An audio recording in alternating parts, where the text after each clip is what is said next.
Y uno hace las cosas y después no se da cuenta. Se da cuenta cuando alguien se lo dice y entonces uno se pone lo duda primero y después cuando uno empieza a hojear fotos y ver cosas viejas, se da cuenta que hay gente que tiene una visión más aguda que uno para darse cuenta de cierto hito de la vida. He was at the apex of his career when he left. He gets here and he has nothing. He is a nobody. Certain mystics or even artists have sensed angels or guides or spiritual entities. Es pintura abstracta de esa que uno a veces no la conoce, pero a él le gustaba eso. Mira, maestro, qué pintura más rara.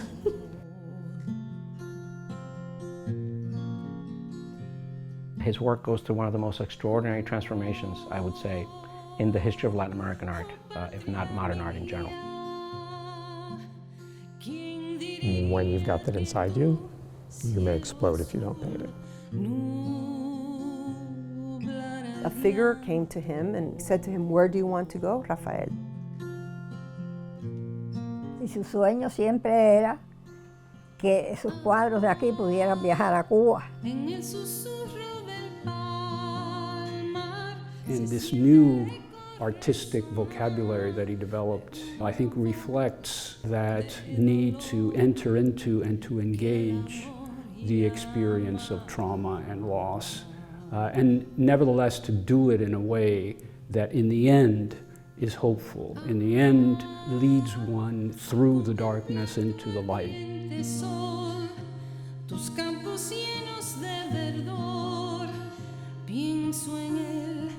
Tiempo aquel en que fue Cuba.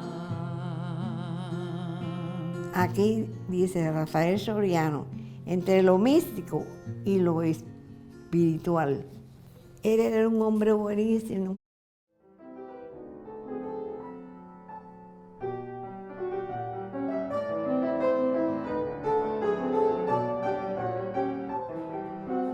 Exiles tend to function in one way or the other. You either are perpetually weeping for the lost homeland, or you realize that the sun will shine on you wherever you are, and you learn to be at home everywhere else in the world.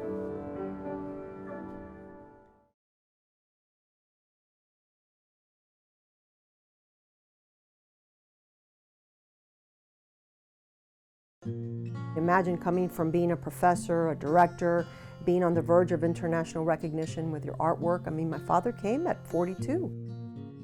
He was already a mature, established artist, and he gets here and he has nothing. He is a nobody. He is a nobody.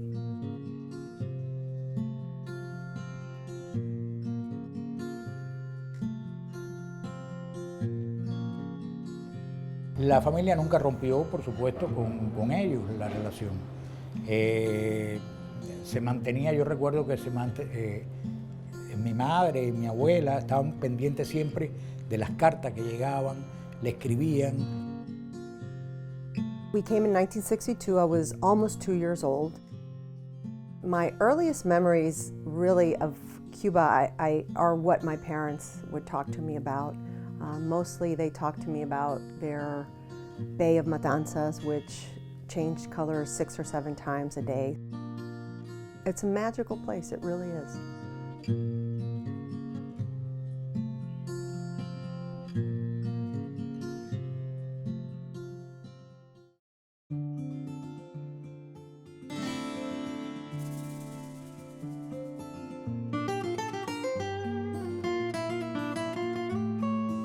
My mother saw him one day. She was in the streetcar and she was 18 years old, and she saw this man walking on the street. It was my father. And she describes it as a sledgehammer hit her over the head, and she fell in love with him. Ay, yo dije, ay Dios mío, qué frente más linda. Ay, detrás de esa frente tiene que haber un mundo de cosas, Dios mío. Yo tengo que conocer a ese hombre.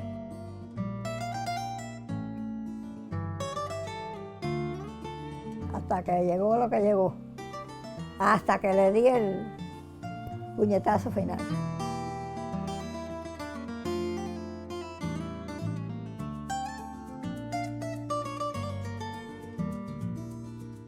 They talked to me a lot about the city of Matanzas. It is known as the Athens of Cuba. La Atenas de Cuba precisamente porque dentro de nuestro territorio la gran cantidad de poetas, cantores, escritores, literatos que se reunieron en este territorio cantaron las maravillas de la ciudad, los paisajes naturales de la misma y sobre todo esa riqueza que se iba aumentando en la cultura de su pueblo y de sus habitantes.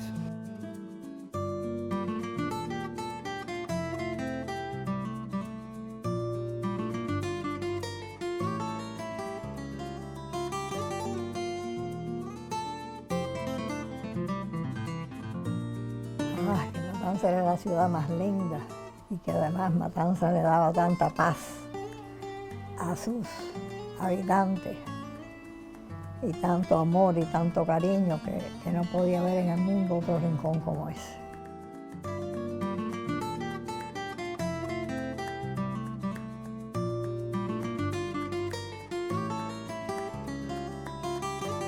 Cada profesor, cada estudiante de nuestra escuela de arte tiene muy presente el legado no solo de Soriano, sino de todos los pintores que vivieron en esta ciudad y que aportaron algo importante a la plástica cubana.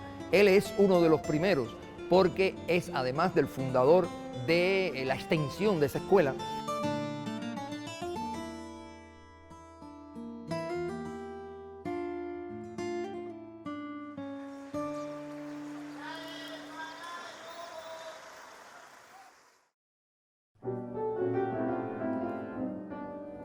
Príncipe de los pintores cubanos, natural de Bahía, Sidra y Nebulosa. Se asoma al infinito, cuenta a pura pincelada, en veladuras de elocuente color, la soledad. Lo que entre luces, cromatismo y sombras, sueña con encontrar su mente. Es también su obra que se estudia, su pincelada, su arte, cómo él logró plasmar, como él bien dice, el espíritu de la ciudad en su obra, la luz de la ciudad en su...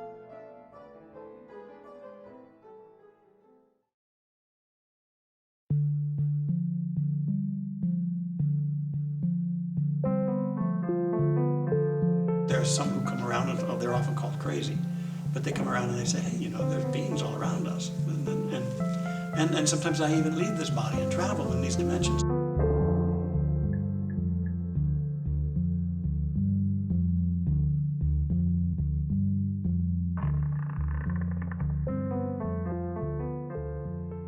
Yo pienso que Soriano siempre en Cuba se ha sabido que es un artista importante. Y el reconocimiento de eso es que él está en las salas del Museo Nacional de Bellas Artes. Él es uno de los artistas que están en la sala. El criterio de selección de la sala es muy, yo diría que incluso elitista, o sea, es muy selectivo. Y en las salas del museo solamente están los artistas más importantes. Rafael Soriano is part of what is generally defined as the third Cuban avant-garde. So that is the third generation of modern artists that emerged in the island. He's the generation of artists born in the 1920s, and they really come of age as artists in the 40s and early 50s. And he is a pioneer in geometric and concrete abstraction.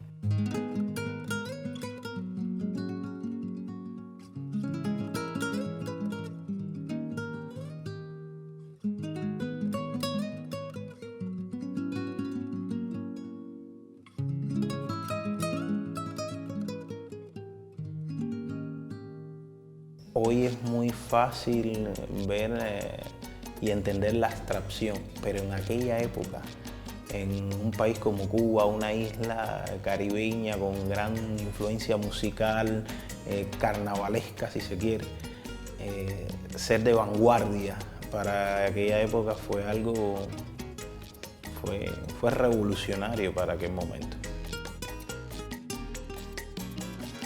I think what's interesting to note about Soriano is that he graduated in painting and drawing in 1937, and then he graduated in sculpture and drawing in 1939 from San Alejandro Academy in Havana. Siempre ha sido una escuela con un sentido de academia muy rígido, muy estricto, y donde el alumno tiene que salir de allí a buscar más. With this graduation, he had been exposed to some of the most important professors and artists from both the first and second generation in Cuba. The first generation was really 1927 to about 1938, and those were the first artists who called themselves vanguardistas, so the avant-garde, and they had principally studied in Paris. The second generation, the epicenter, was Mexico with the muralist painters, and also at that time Surrealism was having a rebirth in Mexico City. Soriano was exposed to all of these great painters and their interpretations of what was happening in the wider world in these transnational kind of aesthetic movements. He benefited from that. Pero ya en los años 50, la pintura cubana va a irrumpir en un arte internacional, va a estar influida por la Escuela de Nueva York y por París. La Escuela de Nueva York, el expresionismo abstracto, París, las corrientes que tienen que ver con la geometría, con el arte concreto. Entonces,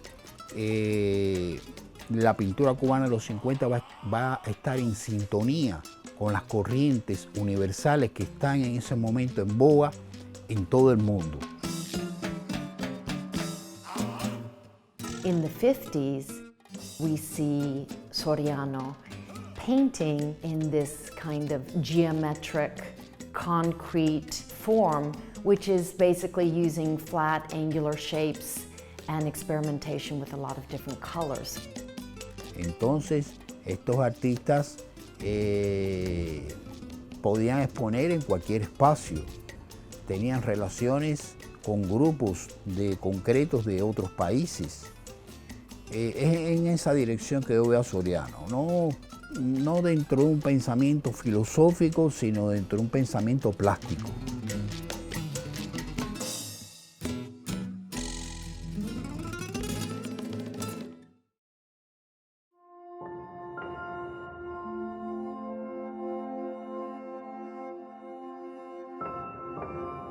Certain mystics or even artists have sensed angels or guides or spiritual entities. For them, the veil was thin between this vibratory dimension and others that coexist here.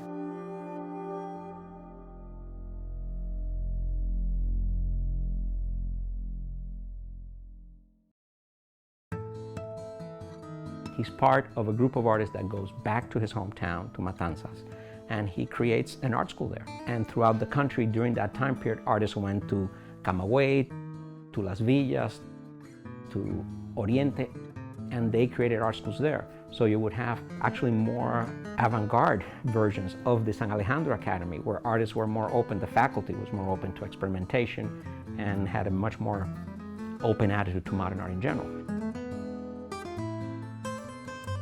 You know, there's this wonderful old Cuban phrase, which is hacer patria. They were creating the nation, they were making nationhood by this kind of civic educational duty. He was the co-founder of the School of Fine Arts in Matanzas. When he graduated in 1941, him and a group of other artists founded the school because they wanted their students to have more freedom of expression. He was very close to many of the artists there, especially Roberto Diago.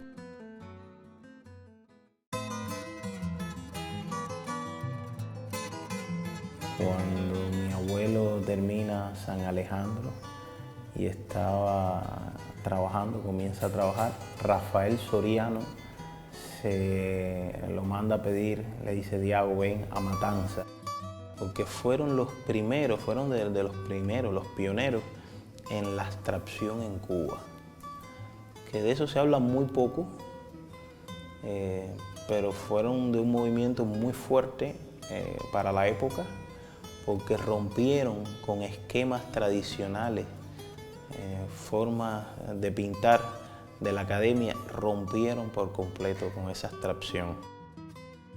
En la escuela de Matanza, uno de los alumnos más notables, de los resultados más notables, fue Agustín Grey, el gran escultor cubano, que fue alumno de ellos allí en Matanza y bueno, uno de los grandes escultores. Que eran los artistas de más, ¿cómo decirlo?, de mayor visión, de una visión más moderna de las cuestiones del arte, eran Diago y Soriano. Y entonces, por supuesto, los que teníamos interés en hacer cosas que no fuera del griego, que no fueran los bodegones y las naturalezas muertas que nos ponían allí a pintar, siempre íbamos a conversar con ellos. E influían mucho en todos nosotros, en todo lo que de alguna manera queríamos hacer algo diferente.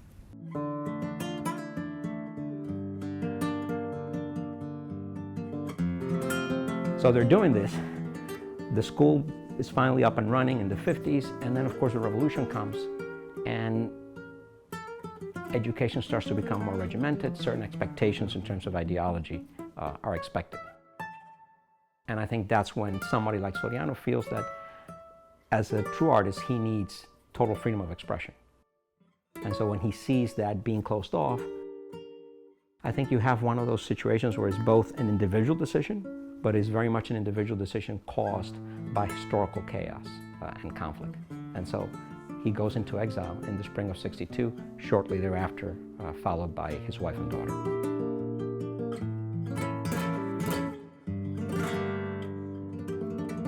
Para la escuela fue una pérdida, para la ciudad fue una pérdida y para el país fue una pérdida la salida de Soriano del país.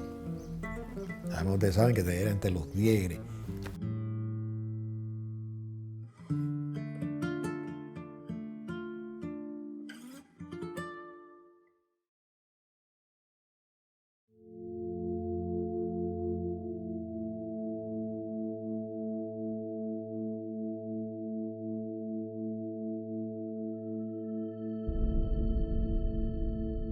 Mystery is something that attracts, but at the same time, it provokes terror in us.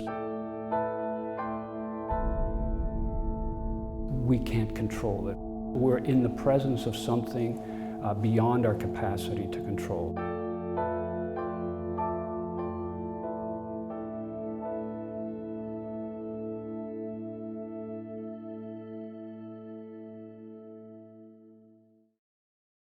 Realmente fue una experiencia bien dura, diría yo traumática incluso, para toda la familia.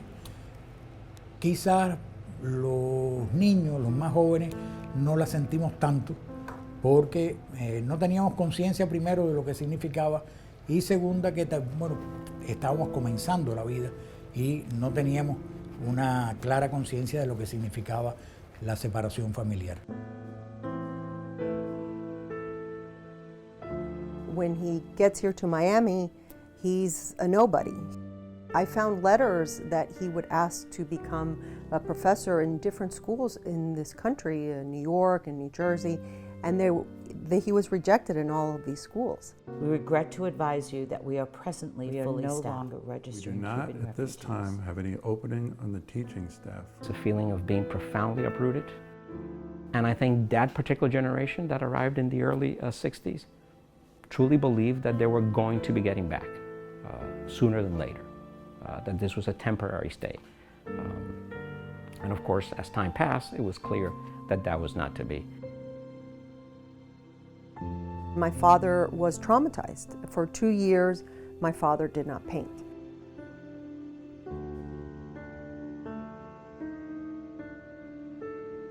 There have been exiles, obviously, throughout the history of humanity. The great German philosopher Theodor Adorno said that once you become an exile, you realize that the only homeland that you have is your language. And so whether the language is literally the language, or that you're a poet or a musician or a painter. And I think Soriano, being a visual artist, that language, that was his homeland.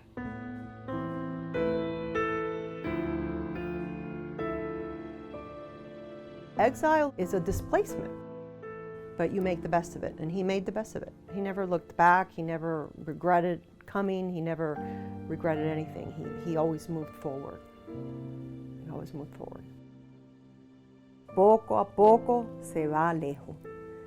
In other words, little by little, you get far. That's who he was. That's who he was. He was working at different jobs till he finally got steady work at Editorial America. And what they did is they would do magazines like Cosmopolitan in Spanish. It was called Vanidades. The drama, the novelas, he would draw like the woman going like this.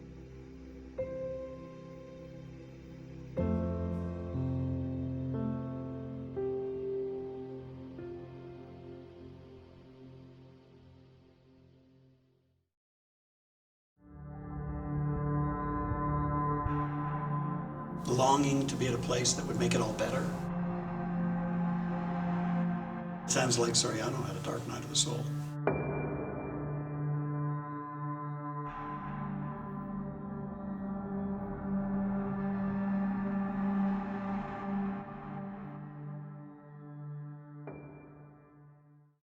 Since he was a young man, very much interested in spiritual things. I know that he was interested in the Rosicrucians when he was very young. And he was Catholic in the sense of that Latin Americans are culturally Catholic. But I don't doubt at all that he had a connection with the belief system. Not the dogma, not any kind of restrictions, but something that's about looking beyond the material reality of everyday life and seeing transcendence.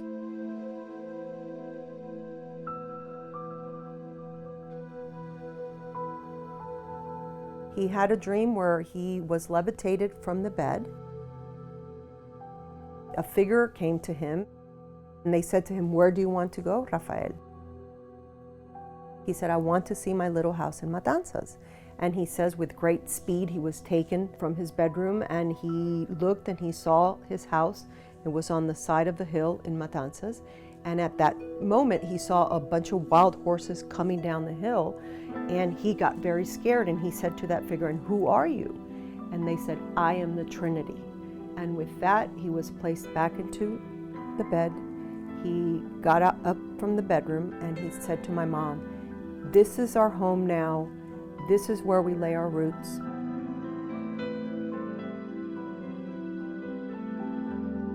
He told me one day, "Do you know what I saw today?" "No, I don't." He told me, was the Trinity, the saint of Trinity. He came to me and he told me I have to paint day by day all my life.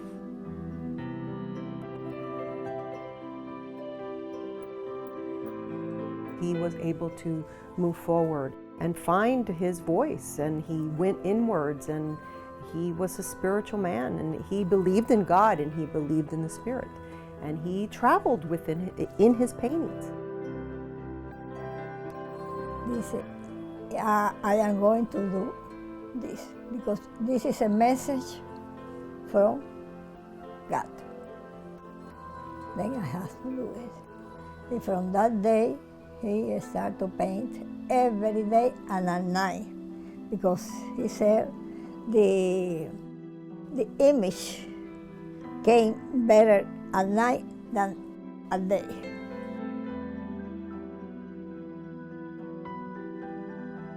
When he had that experience, he said, "Hey, I'm a bigger citizen. I'm more than a person born in Cuba, and I'm more than that homeland. And then you could say, I'm home now. But when we have an inner experience like that, then we realize it flows from within. It's not produced by where we live or the culture. I mean, those are niceties, but it comes from within. This is where you have this great transformation in his work. And so you see that in time, the geometric shapes start to shift, and you start to get these more biomorphic, organic shapes that appear in the work. The palette becomes extraordinarily rich and mysterious, and is very much part of this transformation of the acceptance of exile, but that also exile is giving you an opportunity to, in effect, start anew.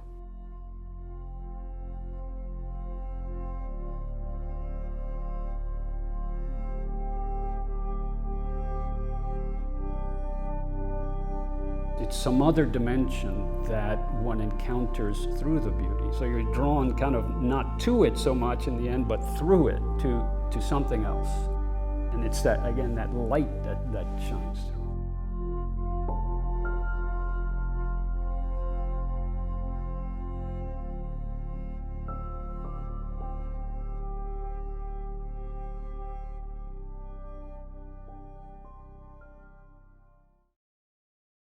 My father really didn't have a gallery. It was all, people would come to the house or someone knew someone, and my mother would greet them and show them the artwork in the Florida room and the back room, and that's how people knew about him, through word of mouth.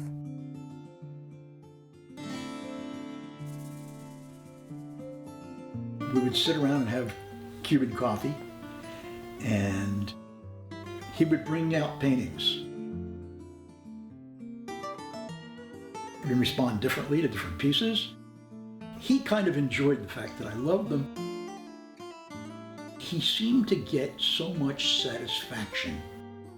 Rafael was a very warm person.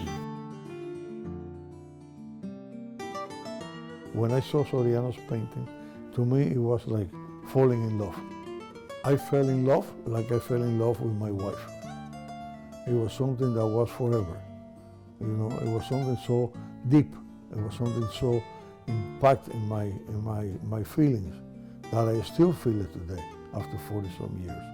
You know, he would show me different paintings, and I wish I could buy them all.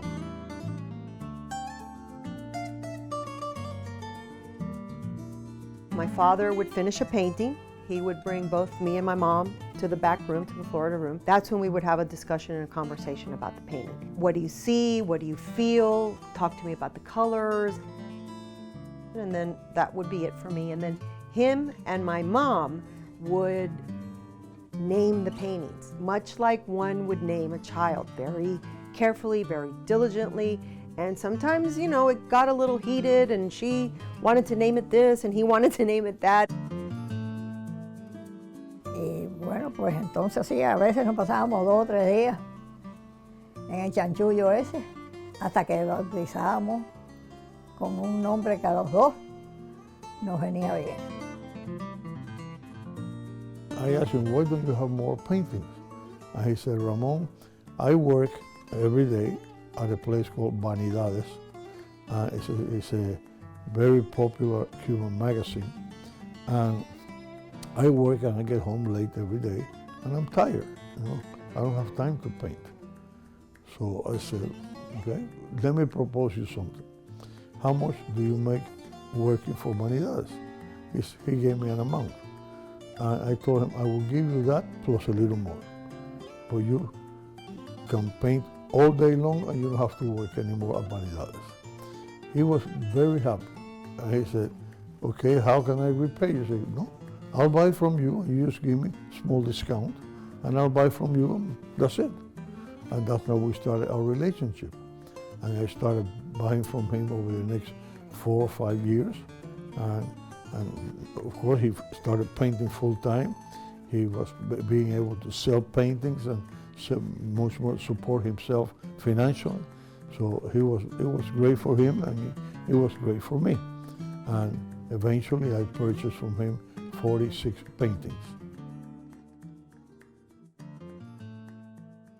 He always painted with music, all kinds of music, classical music, jazz, piano, tribal music, African drum beats, electronic music. I mean, sometimes it sounded like, the aliens had landed, and I was like, okay, the aliens are here. But he was happy. And you will see different things, and you say, where do you get them from? He said, I don't know. They just come to my mind, and I start painting. Yo le decía, viejo, yo no necesito ticket de avión, ni de tren, ni de nada, porque yo con los cuadros tuyos viajo hasta el universo. She only said once to me, she said, what your father is doing back there is very important work, so that's why he's not playing with you now. And I got it, I understood. I see similar things to what I saw originally, but I still see different things in his paintings. And it's not restricting, it's not binding, they're expanding. Estoy encantado de la vida. I am enchanted with life. That's what he would say to everybody. It did it almost to his very last day. You would say, how are you feeling? I'm enchanted with life. Por supuesto. Su obra es expresión de su espíritu. Y no por gusto, yo tengo en mi cuarto las 3 obras de tío que me acompañan en el sueño.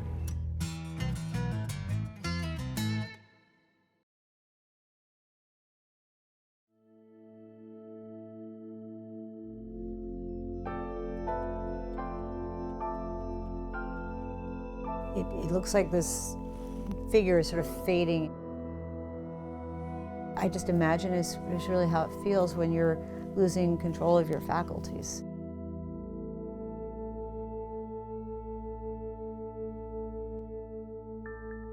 Angustia del Olvido, which is really one of my favorite paintings. It was painted in 1996. He had been diagnosed with dementia, and shortly after he paints this painting. And it's a painting that you don't have to hear any words to know how he was feeling. And it's a painting that so many people connect to because, I mean, who hasn't felt some kind of anguish in their life?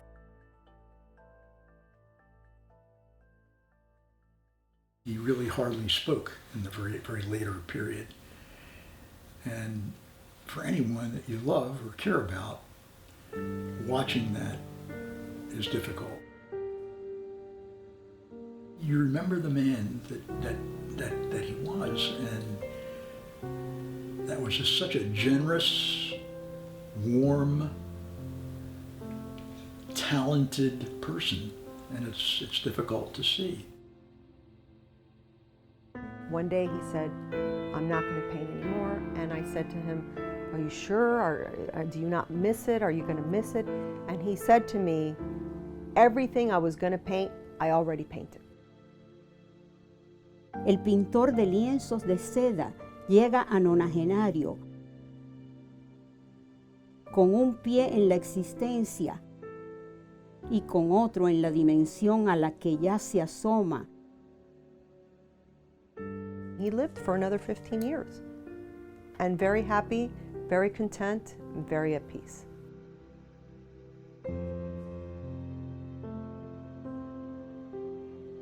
Se estaba muriendo y me decía, vieja, esto no se acaba aquí.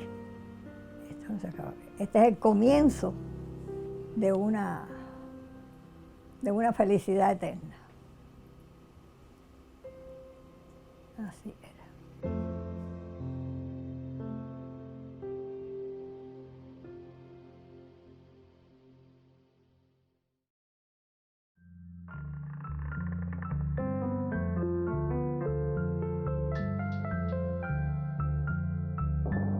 He first had to have the experience of greater dimensions of life. That you could then take that formless experience and give it form.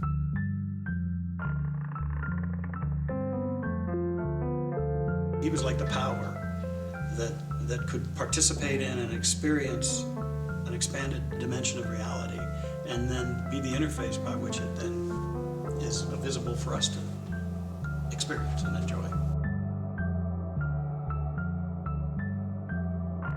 We're a part of an ongoing story, and that will continue beyond us. It transcends the empirical. It's both empirical and, if you will, spiritual. So there's a connection between those of us who happen to be alive today and those who came before and those who will come afterwards.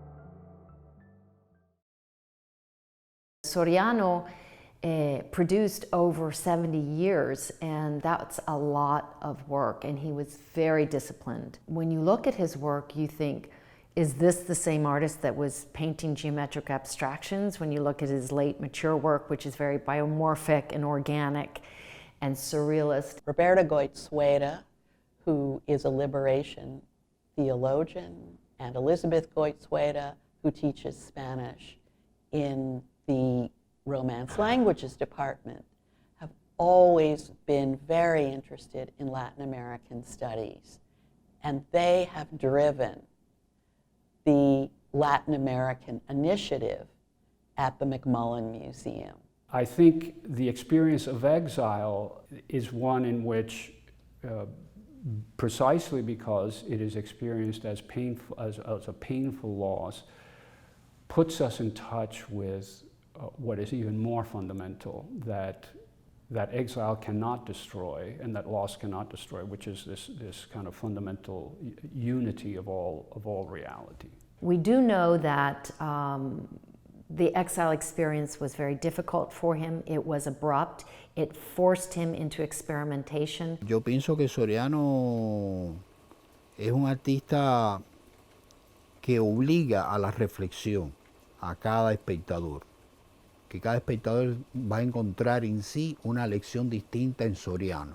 I agreed to work with Elizabeth and Roberta Cobas on an exhibition of Rafael Soriano's work to be mounted here at the McMullen Museum. La magnífica exposición que se hizo en Boston se sentía en la galería la fuerza de aquellos cuadros que te introducía en un mundo inesperado, no tenebroso, pero como una cuarta dimensión, ¿no? We decided to emulate this dialogue, this conversation that was happening in Cuba in the 50s between the organic, biomorphic expression of abstraction and the concrete geometric abstraction by recreating a pivotal exhibit that happened in 1955 at the National Museum of Fine Arts in Havana, whereby it showed the paintings of Rafael Soriano, those geometric paintings,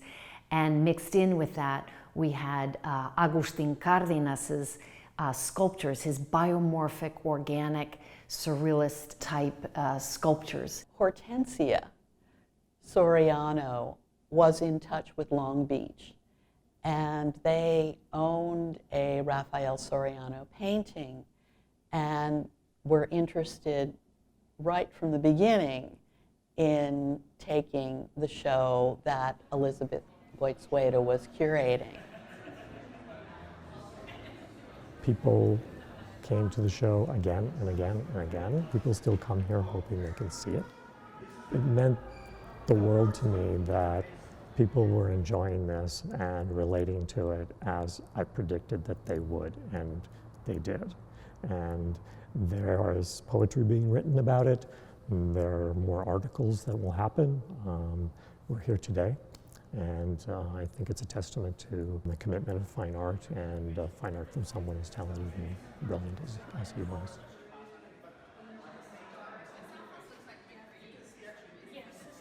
Then Elizabeth spoke with Florida International University, and they were also interested in having the exhibition at the Frost Museum there. I went and visited with Hortensia, his daughter, and we were in his studio, which is still set up. And I thought, you know what we could do? We could bring his studio into the galleries. And it just makes it feel like he's just kind of gotten up momentarily and left to get a cafecito. So this is a little touch that differentiates our venue from the previous venues. What's important about this painting is that window is a foreshadowing of things that are to come, okay, of that luminosity. This painting holds the key to the past and it holds the key to the future. So that's a very important painting, La Gitana. We have a little table that he has in the back with some of his pastels. And then we have this easel, which is a funny story that we actually bought this easel for $3 at a thrift shop, and we rolled it down the street. And I remember this, must have been like about 5 years old. And we rolled it down the street, and was his easel his entire life. This is what he painted these wonderful masterpieces on.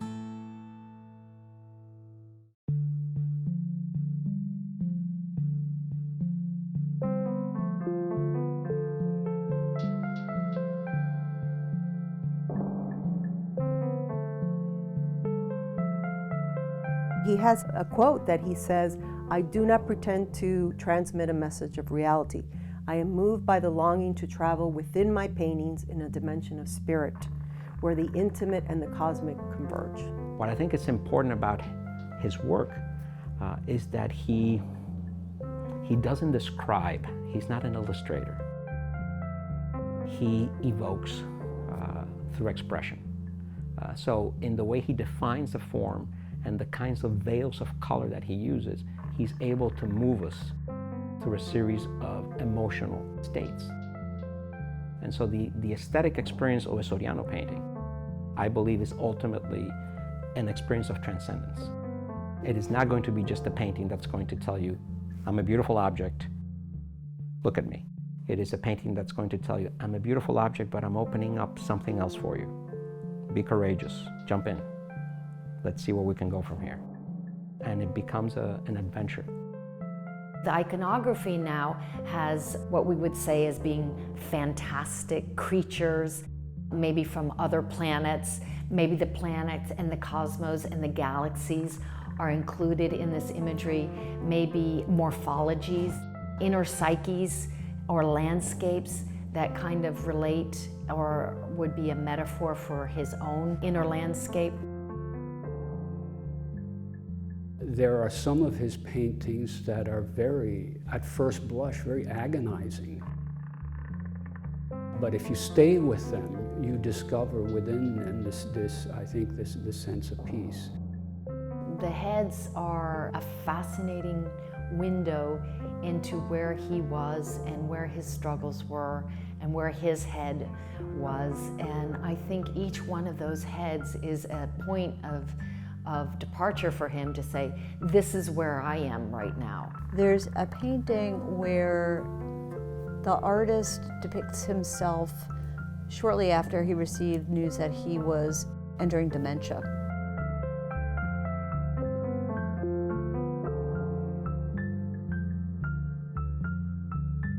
It hit me very deeply and very viscerally, and you see this face looking up in anguish. And I thought nobody could have expressed that as well as Soriano did. Particularly striking, I think, about Soriano's work is its ability to draw you in and its ability to evoke what the German theologian Rudolf Otto used to call the holy, or to evoke that dimension of experience that somehow is beyond the empirical, and to draw you into that, and to therefore reveal kind of a mystical, if you will, or transcendent dimension of reality. It's like right now, there are dimensions of light I can't see. There are sounds I can't hear. There's organisms all around and all over me that, thank God, I can't see. So even in this little slice of the vibration of reality, there's so much that we can't see. that our senses can take in, and yet we usually limit our sense of life to what our senses report. So it's so wonderful that an artist like Soriano could convey these things visually to people, and the shift his art took when he had this experience of the greater dimensions of life. How beautiful.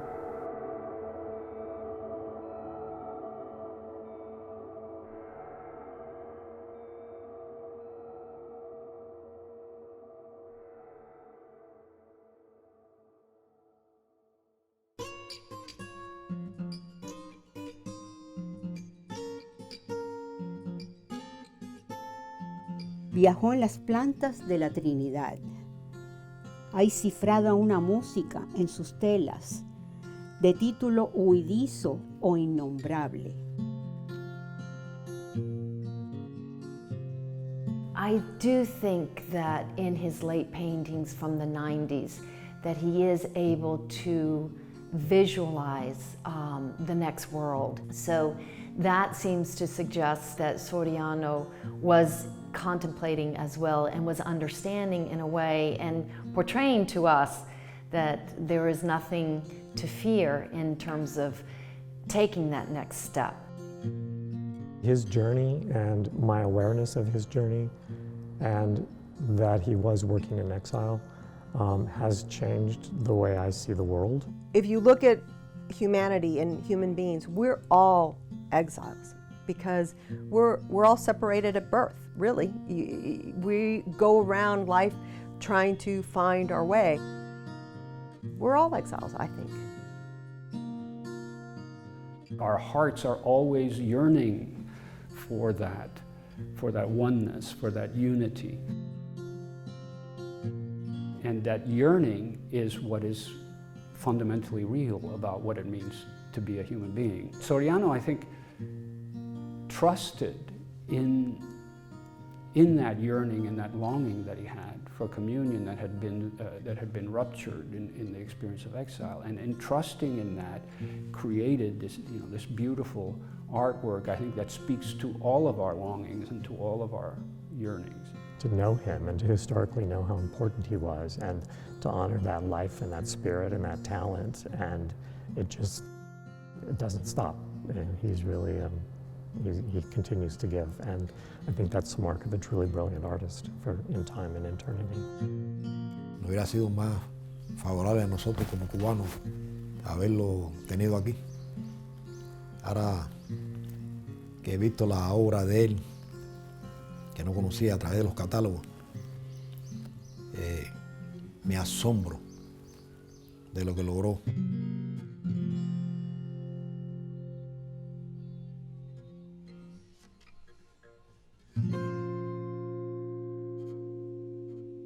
Y su sueño siempre era que sus cuadros de aquí pudieran viajar a Cuba y disfrutarlo la gente en Cuba. Elizabeth Goizueta has been in talks with the Museo Nacional de Bellas Artes in Havana to be able to take The Artist is Mystic, a small version of it, to the museum there in Cuba. And my mom and myself, and we're both thrilled about that because it's a coming home. It is only appropriate that that work be shown in its home, or at least origin,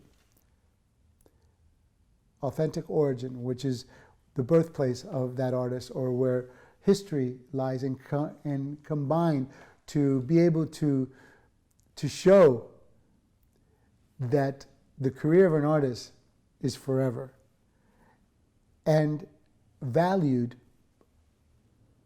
no matter where that art is being created. It's the artist that transcends the art. He was at the apex of his career when he left, and many of those people, his fans, his family, his students, never have seen how he evolved, and they are curious to see how he evolved. And so they want to know cómo terminó la película, how did the film end, what was he painting like? And very respectfully, the directors of the National Museum of Fine Arts have listened to my argument. And each one has enthusiastically endorsed having the first exile artist in their galleries to come back and to show the people, el pueblo, exactly how this artist, their native son, how he ended up painting in the United States. So we are planning now a centennial of his birth, which will be in 2020, and to bring Soriano back to Havana. Por lo tanto, creo que la exposición, la retrospectiva que se puede hacer de él aquí en Cuba por sus 100 años, no solo será un homenaje a Rafael Soriano, también será un homenaje a la cultura cubana en su sentido más amplio. Porque solamente se conoce de Soriano un fragmento de su carrera artística, pero yo creo que será emocionante ver toda su obra. Y yo creo que Soriano se va a pasear como uno más por las salas del Museo Nacional de Bellas Artes. Es como el hijo que retorna, porque aquí toda esa influencia, toda esa semilla se dio aquí. Eso va a ser un acontecimiento, porque realmente muchas personas no han tenido la posibilidad de conocer toda la obra, la magnitud de la obra de ese creador, que es importantísima. Cerca de 600 estudiantes en la Academia de San Alejandro, y todos se comunican siempre y van a contar esta experiencia. Y va a ser verdaderamente maravilloso y feliz para todos. Siempre las barreras, quienes las rompen somos los artistas. There is no exile that is frightening when you are an expert carrying landscapes on your shoulder. Yo creo que Soriano nunca se fue de Cuba. Quizás sea una metáfora, ¿no? Siempre Cuba estuvo dentro de Soriano. Pero yo creo que la esencia, la espiritualidad, los azules, la forma, nunca se fue de Soriano. Creo que hay veces que hay que pensar, el arte puede unir a las sociedades.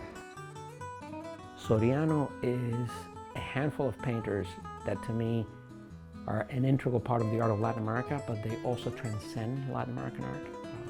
And they really are universal in what they communicate. And what they communicate are the perennial issues of the human condition. Soriano, más que cubano, más que norteamericano, es un artista del mundo. Se nace en un país y en otro se renace. Nos cría un fulgor sin fronteras. Yo le decía, bueno, cuando tú vayas a no sé qué lugar, yo le decía, tú me traes un regalito.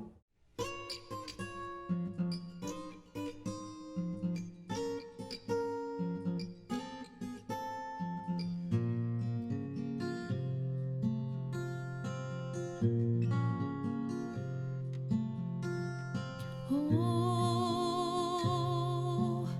Cuba hermosa, primorosa, porque sufres hoy tanto quebranto.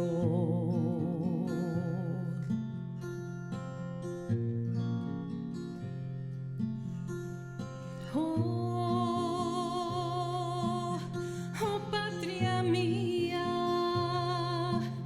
¿quién diría que tu cielo azul nublará el llanto?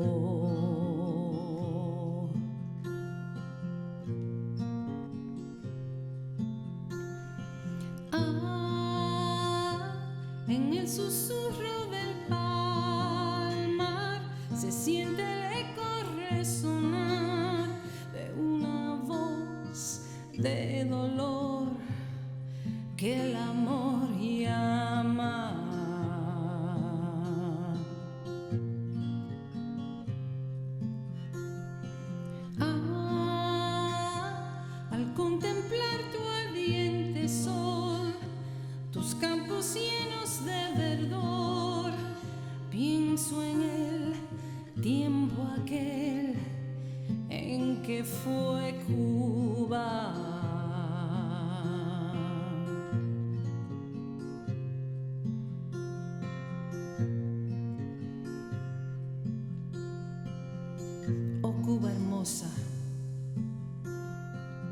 primorosa porque sufres hoy tanto, tanto quebranto.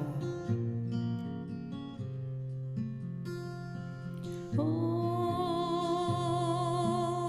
oh Cuba hermosa,